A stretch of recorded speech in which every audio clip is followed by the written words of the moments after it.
stained. Probably I've got some filler as well, and I'm probably going to fill some of the knot holes and what have you, imperfections. Which means I've got to unbolt all the tables and paint them and then bolt them all back together again, which is marginally annoying, but something I probably should have thought of. But as far as the rest of the wood I need, I'm going to have to go to the store sometime, and that's not going to be this weekend because the kids are here. The bike rack's on the back of the truck, and so I can't get the tailgate lifted up while that's in the way and loaded with wood. I can lift it up, but it's it's a little bit restricting when trying to load it with long pieces of wood. But that's okay, I wasn't planning to do any woodwork this week. Plus, it's raining, so I'm not going to take the saw outside and cut bits of wood for myself.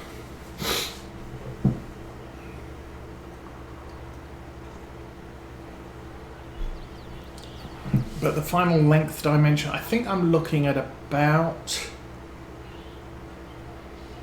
24 feet by 9 feet. With the outside corners sort of cut off a little bit. Which is quite a respectable size, I think.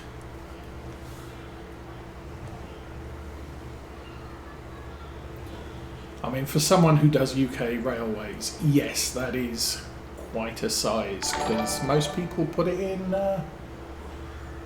what is it, spare rooms, and I can't read that. That is a Merly 792. Welcome to the stream, and thank you for the follow.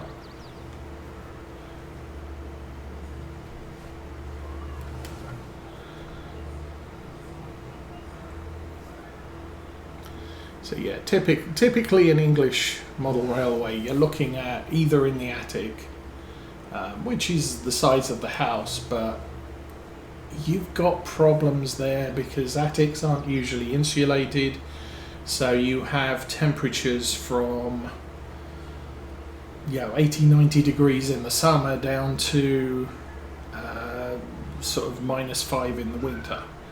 And obviously wood and metal doesn't like vast extremes of temperature, and it can cause buckling and warping and just all sorts of technical issues. And model trains do like a fairly consistent track bed to run on. So if the track bed is continuously changing temperatures, you're going to end up with problems. I think probably if you go back to Everard Junction's videos about 3 years ago, he basically came to the point where he had to rip up the whole thing and start over, which was a shame because he'd done a lot of work. The new one is better because his modelling skills have improved since he started the first one, but he actually has a couple of shots looking down the track, and it looks like a roller coaster. It looks like something that was built without the aid of engineering, sort of back in the 1980s or the 1800s, where people didn't too much worry about the track being absolutely level because the trains only went 3 miles an hour, so it wasn't like they were going to fall off.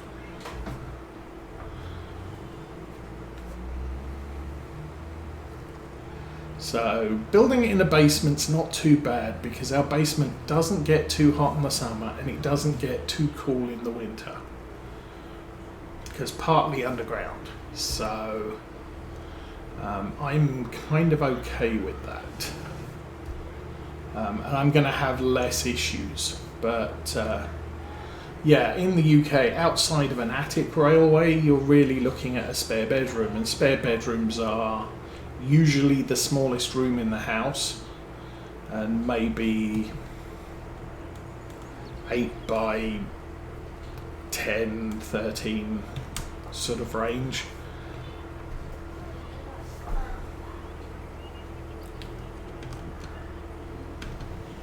There we go. So as such, I'm able to use gentler curves, which is going to produce fewer issues. And I'm not planning at this stage to make it just track everywhere and a couple of scenery items. I'm kind of planning on having 2 tracks running through a countryside. I am doing 00 scale, which is HO scale track, but the models are 1/76th scale, so slightly oversized models. Historically, the reason for that is when HO was invented sort of during the First, Second World War time, the problem is that while it works for European and American vehicles, it didn't work for UK vehicles, because UK vehicles are generally smaller than their European cousins. They're not less powerful, they're just physically smaller. And back in the 1920s, 1930s, the clockwork motors wouldn't fit in a proportional scale UK locomotive. So they oversized the locomotive slightly, but then said there's no point in us creating a specific track width, or a proportional track width, when everybody else in the world is using 4 millimeter to the foot HO scale track. So hence we've ended up stuck with HO scale track with 00 scale models. So if you look closely, it looks a little bit unrealistic because the tracks run a little bit closer together than they should do for the model size. But it's now 100 years later, and most modelers in the UK model 00. Some will build their own track to scale width, and others will just take the cheaper option and buy their track and live with the minor discrepancies. So I'm one of the second. My modelling skills aren't brilliant, although I do plan on looking at building some rolling stock over the years to come.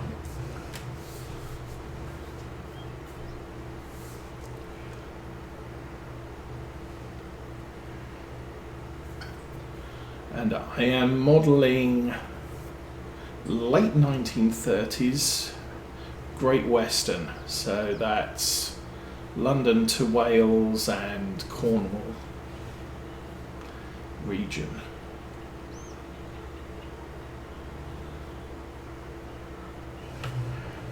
Okay, we can sidle across round about here.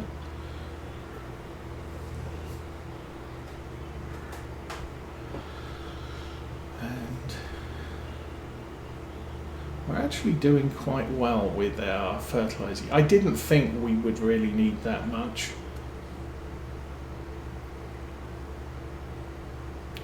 So we have, I think we started today with about 1,012 litres, and we've used less than 400. And that is one of the advantages with precision farming and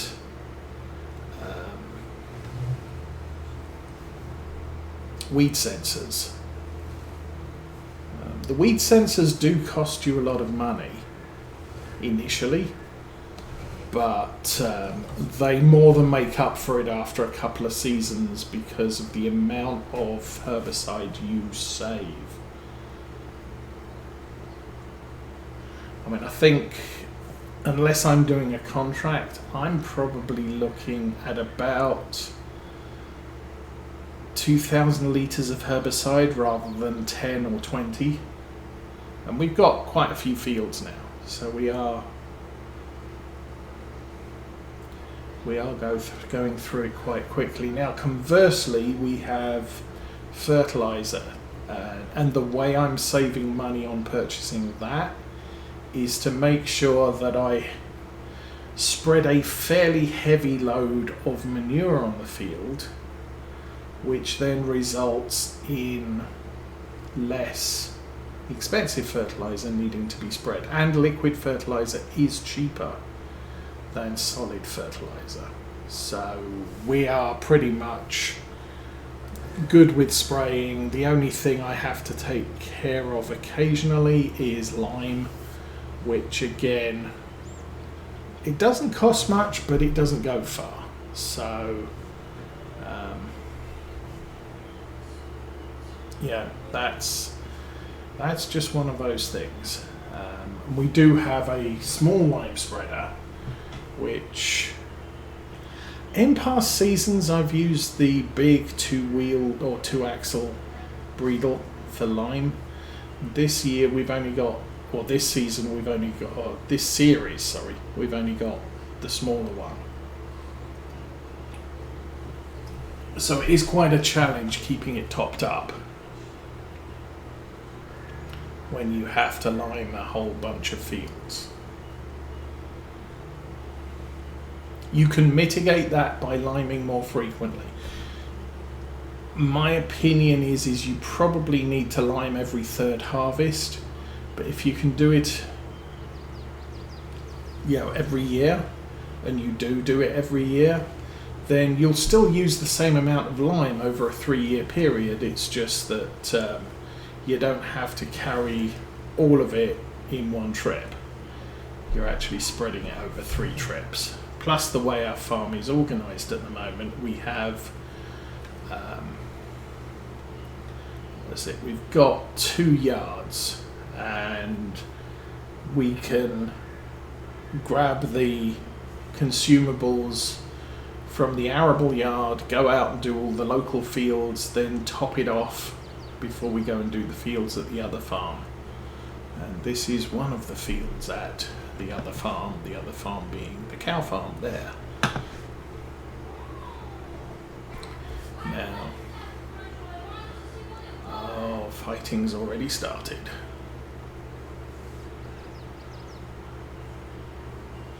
But yeah, the farm is kind of working quite reasonably at the moment, so it's not too bad.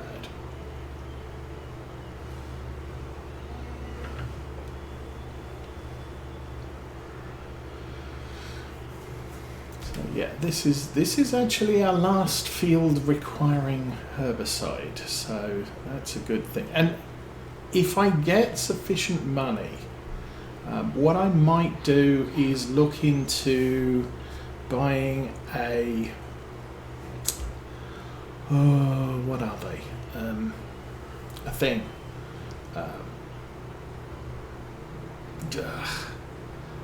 A hoe, not a weeder.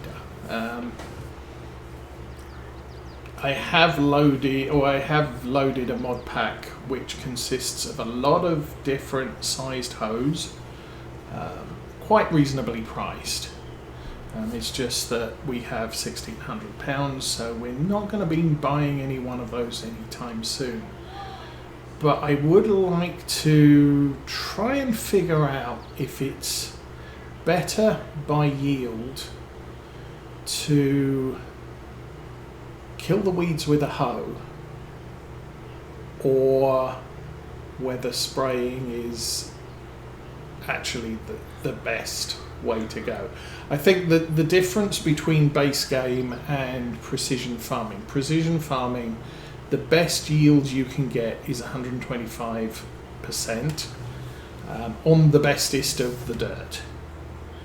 And in base game, you can get 200% of yield if you do everything right. So if you don't spray, you weeder or you hoe, you fertilise twice, you make sure all the ground's ploughed, you do all of the proper things that add to the yield bonus, you will get 200% yield every time you harvest any field. And of course there's no dirt quality to get in the way of that. With precision farming, you're really driven by, are you on clay, are you on loam, and that will affect your base sort of, 100% to 125% as opposed to 85% to 100% yield.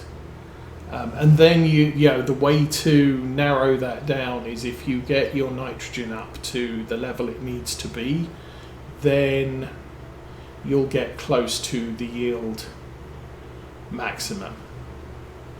And we'll take a look at that as soon as we've finished this field.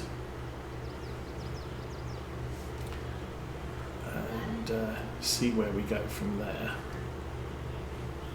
On the subject of model railway stuff, the problem I have is a lot of stuff I have to source from the UK, which can make buying it very, very pricey, because there is shipping charges international and currency conversion and all the rest of it. But where I can, I am buying American stuff. Obviously things like power equipment, I have to buy that in America because it needs the correct power supply unit on it so as to take the flavour of electricity Americans have over the Brits. Wiring and that type of thing, I can buy wires here, not a problem. But certain stuff, signalling and stuff like that, I have to buy from the UK because they just don't make it here, or I have to build my own. And it's not so much I have to assemble a kit, I have to build my own. And I think part of the challenge with that is, if I'm going to build my own, I'm going to need a prototype to base what I build on. So I'm going to need to buy a kit from the UK, just the one, and then I can buy plasticard and stuff like that, and then make my own replicas of that kit. So I'm going to have to get real good at model making. And I believe there's a patch over there, and we are done.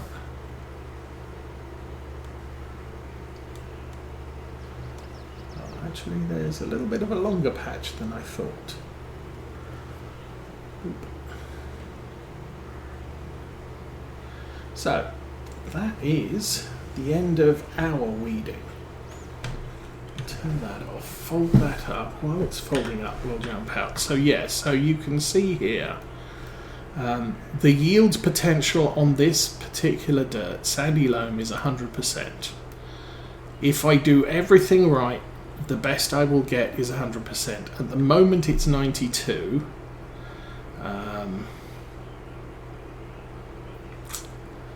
That might be dropped because I've just sprayed herbicide on the ground and it's causing problems.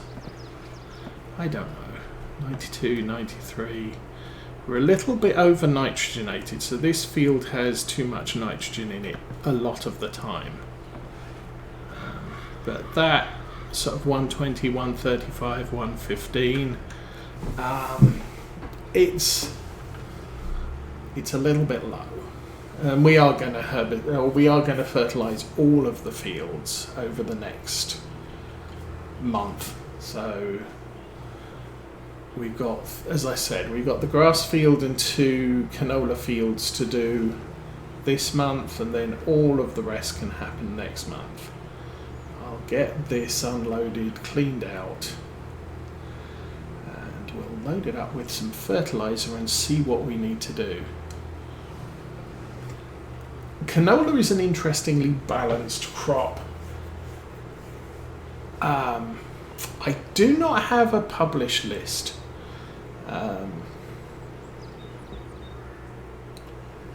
I mean, from what we're seeing here, I have the big one I always include is the one on the top right, and I've included it on every series,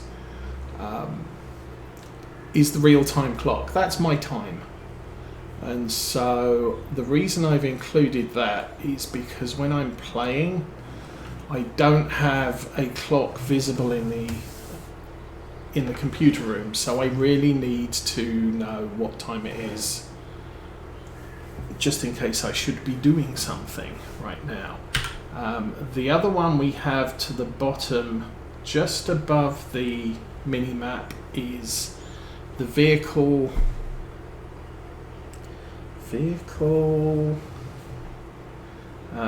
inspector, and that will tell us all of the vehicles that are currently working, how full they are and what they're doing. And one of the reasons for that is if you're using a helper, it lets you see that, oh, my harvester is 90% full, I should be jumping over to the cart so I can empty it. Or, oh, that fertilizer spreader I've just left running on a worker, I can see it's nearly done, I'm going to have to take care of that. So we'll clean that out. I also have Easy Development Toolkit and Lumberjack. Lumberjack mod lets me do this. That is not going to happen. I'm going to put this over here, and we're going to try and empty that into the storage tank. So we'll try that again. We have the Vermeer DLC. We have I have the Kubota DLC, but I've also got the Kubota equipment mod. Now, there we go.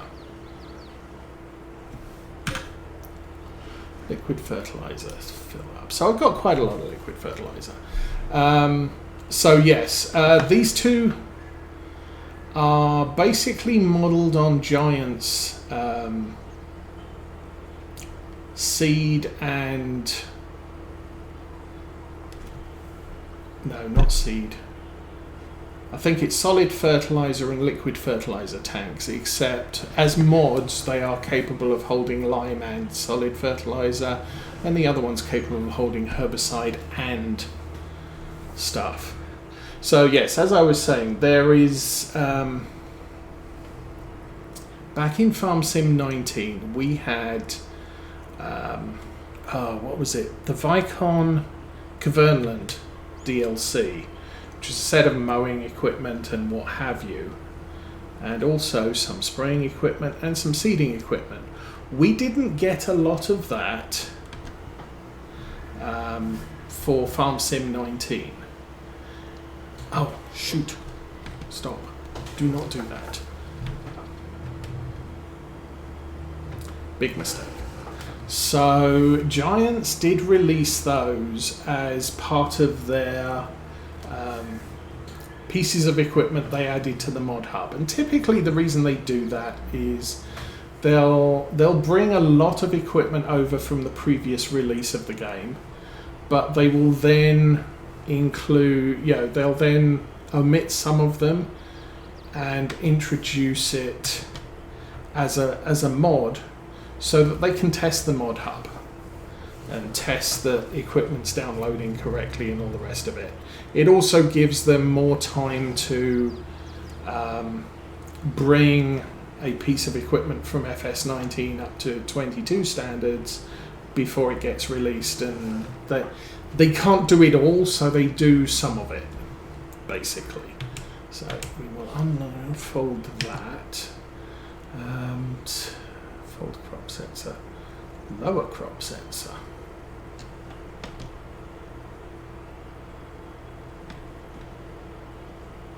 Okay, And how do we turn on crop sensor?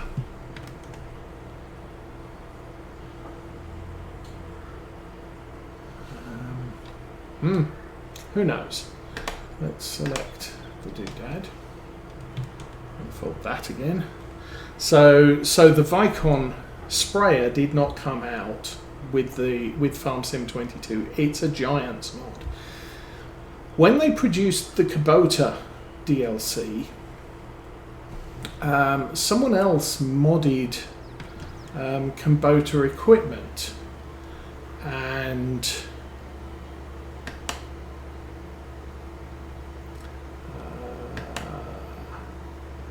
there is not a turn on crop sensor, so I'm assuming the crop sensor is working.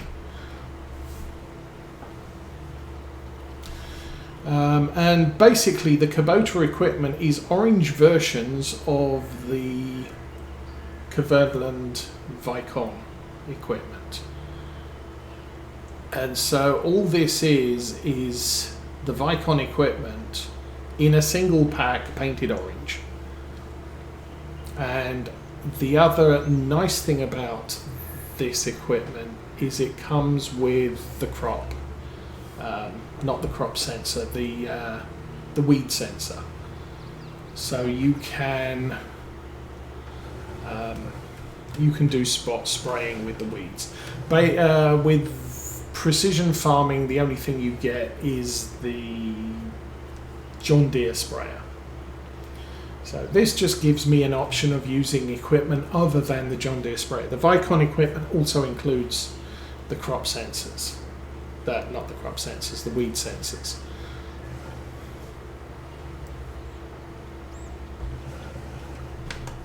So I hope this crop sensor's working.